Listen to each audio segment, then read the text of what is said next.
Hey everyone, it's final round and the first round. Luca, my name is Jordan, and I couldn't come on here and just put a smile on and go straight into the picks. I know there's a lot going on right now in the world.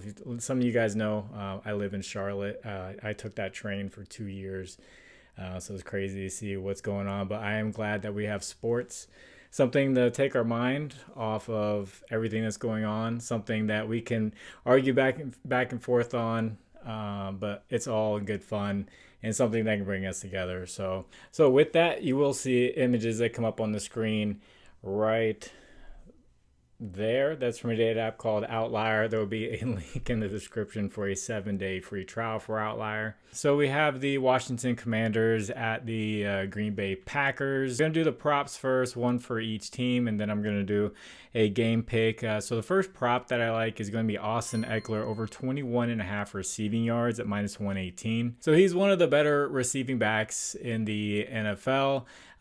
He was like a premier back with the Chargers, but when he went over to the Commanders, kind of took over that receiving role. Still gets some carries, but he mainly is that receiving back. And he had 31 yards on 3 catches in week 1, so he hit this line.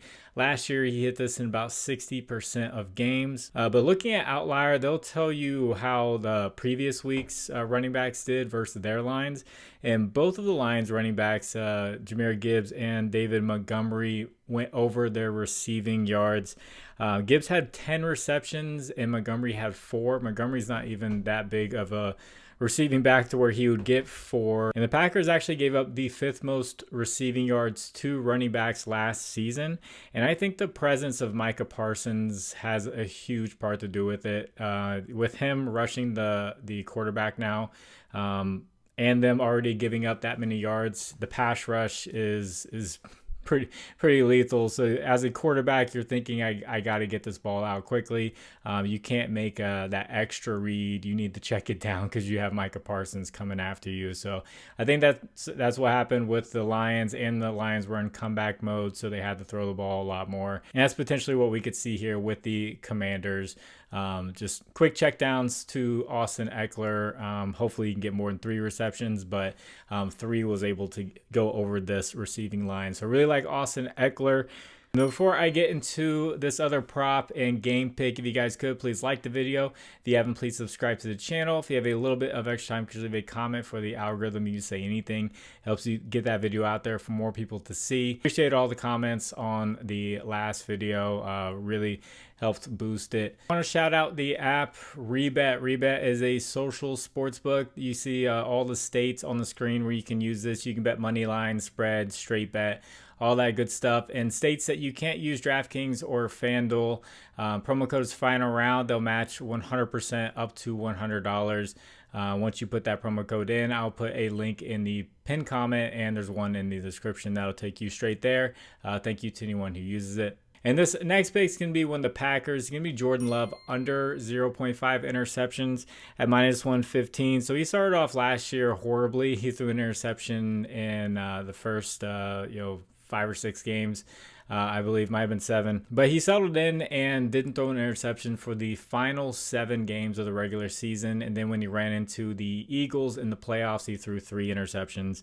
A very good Eagles defense, one that won them the Super Bowl. So to start off the year, he was very efficient, threw 16 for 22 for 73% completion percentage, no interceptions. And now he faces the Commanders, whose passing defense wasn't that great yet last year with forcing turnovers. They forced the 5th lowest interceptions in the NFL. And then they played against the Giants in week 1 with Russell Wilson, who just doesn't look like he has it anymore. He threw 17 for 37, 20 incompletions, and they were not able to force an interception off of him. Maybe he was just throwing it so bad no one had a shot at it. But Jordan Love has been very consistent and accurate. So I like him to stay under interceptions here and mistake free at home against this passing defense.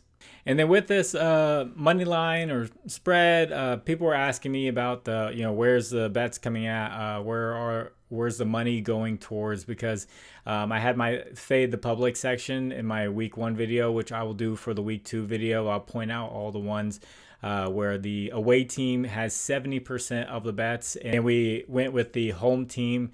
Actually, 3 of the 5 hits, and the 2 that missed were just by either like 1 point or just a couple of points. So right here, the Packers are getting 60% of the bets. It's really not that big of a disparity. You're talking about 50-50, so they got 10%, mostly because they're at home. So I do like the Packers in this matchup. I think they got the better win in week 1.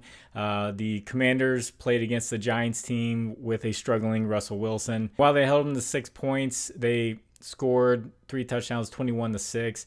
And then the Packers went and they beat a really good Lions team, and they were at home, and they're at home for this one. So I do like the Packers. I do not like the spread at 3.5. I think that's an extra possession that you're giving there. So I'm going to take the bet at Packers at 2.5 for minus 135. I'm willing to pay the extra juice just to get that 1 point back, because it could be a field goal game that wins it. So my bet will be Packers at home with a 2.5 spread.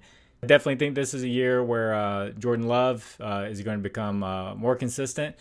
He's got a lot of guys around him that he can distribute the ball to. He doesn't have like one big playmaker that he goes to over and over and over again.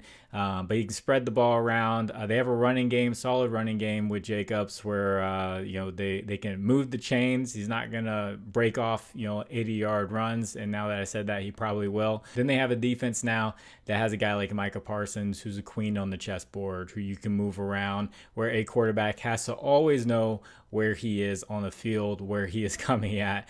And it's going to be different for Jaden Daniels, who's a great quarterback.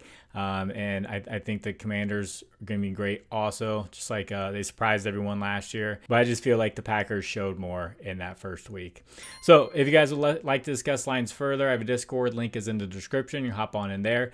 Talk about football, WNBA, baseball, all that good stuff is in there. That Discord is completely free. And then as far as a recap goes, I'll talk about the singular games like Monday Night Football, Friday night, and last Thursday night.